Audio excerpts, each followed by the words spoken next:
Hello, welcome back to the third part of my answer to how do I sell my collection.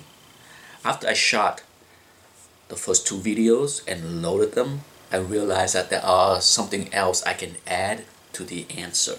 So hopefully by the end of this video, I have covered everything that I want as far as answering the tough question, how do I sell my collection?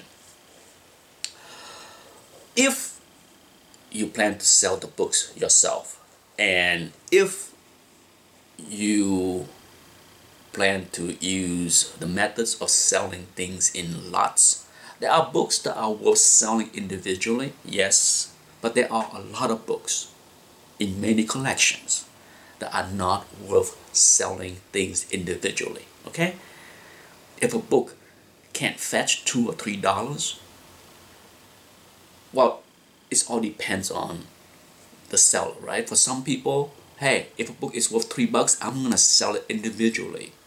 If you are one of those individuals, this video is not for you.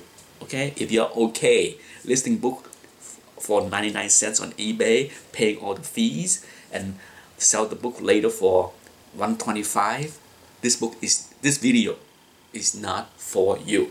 But for those that have decided that no way, I'm not listing individual book, taking individual scan and get $3 or less on a book, then selling lots, putting book in lots is a viable option. If you follow my channel or research or search ETA Nick sales, you see many videos of me selling many books in lots. Okay, and it's okay. I'm okay of selling 10, 15, 20, 30 books in one big lot and get maybe on an average $1 a book for those books in a lot. I don't care. The bottom line, the goal is to get rid of that many books all at once. Okay, so that's the strategy I like. And even in that strategy, selling things in lots, some people prefer to pull out the more valuable book or the higher grade book to sell the lots. That's okay too. If you have, let's say for example's sake, you have a Thor run, Thor 337 to 360 something, the Walt Simonson run. If you have that run and you say to yourself, I'm gonna pull out the Thor 337 because that book is in near mint condition, that I can get $150 for that book, or at least 100, and then I can sell the rest together. That's not a bad strategy. I would do the same. Okay, some people may put everything together and say no, you're not going to get to cherry pick the Thor 337. You got to buy the whole thing. That also work. I can't say which one can fetch the most money for you, but those are the two different strategies that people like to use when you sell things in a lot. I have used both.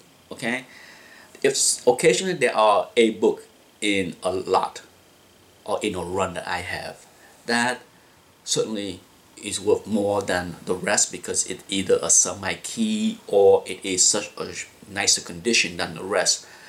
Depend on the books. There is no hard rules on how you approach selling lots. To me, if a book is worth so much more by itself and is worth selling by itself, as in the example I just given with the Thor 337, then by all means do that. But if a book is worth, say, $20 by itself and then the rest of the lot average $2 a book, I might just throw everything in one just to make the lot more attractive, right? Sometimes you need, depend on the titles, depend on the condition of the book, sometimes you need that sweetener to get people to buy that lot, or nobody will care to buy that lot, right? So there's a feel to selling lots. Okay, I have sold enough lots to know that there are times where I can exclude out the good stuff and the lot will still sell, and then there's time where I need to put in a little sweetener to get that lot moving, right? So, you know, as with anything, you know, if you are going to sell your collection and use the lots method as part of your selling strategy. And I think for any collections, that should be a part of the strategy, because surely if anyone that amass 5,000 or 10,000 books, surely not everything in that collection is worth selling individually. Let me be very, very blunt, okay? You may disagree, but if you want to put in the work to list individual books and get them for $2 or $3 on eBay and go through all the hassle of packing and shipping and all that stuff, go for it. I think at the end of the day, a lot of people, once they realize how much work it is to list individual book, especially when you're getting $2 or $3 per book, they will quickly shift to selling things in lots.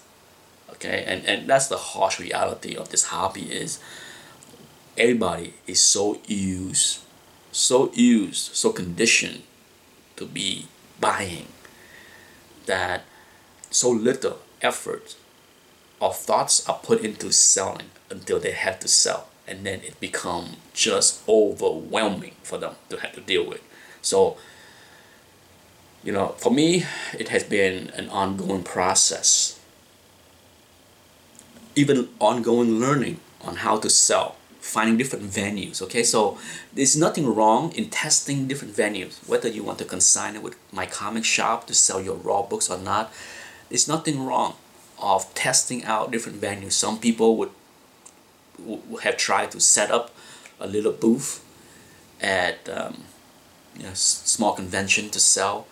I've thought about that, and at the end of the day, I rule that out, because for those that have set up at convention, it takes time and effort, hours. You don't just load the book in a trunk, get to the convention and just plop the long boxes on the table and that's it, I'm ready to sell.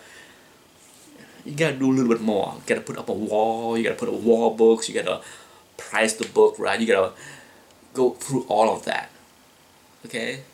You don't bring a long box to a convention without pricing every book, right?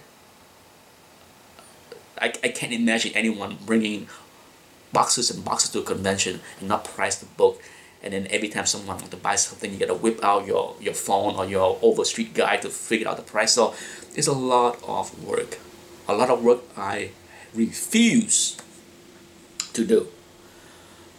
I have entertained the idea of selling things at a convention or in my driveway or something. I have entertained those ideas, but at the end of the day, I'm like, nah.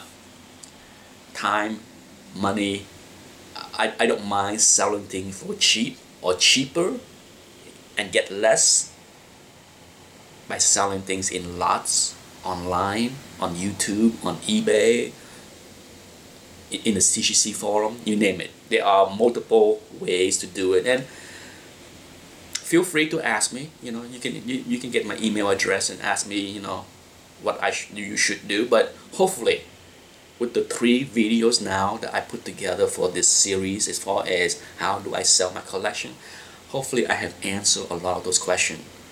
There isn't much more that I can tell you.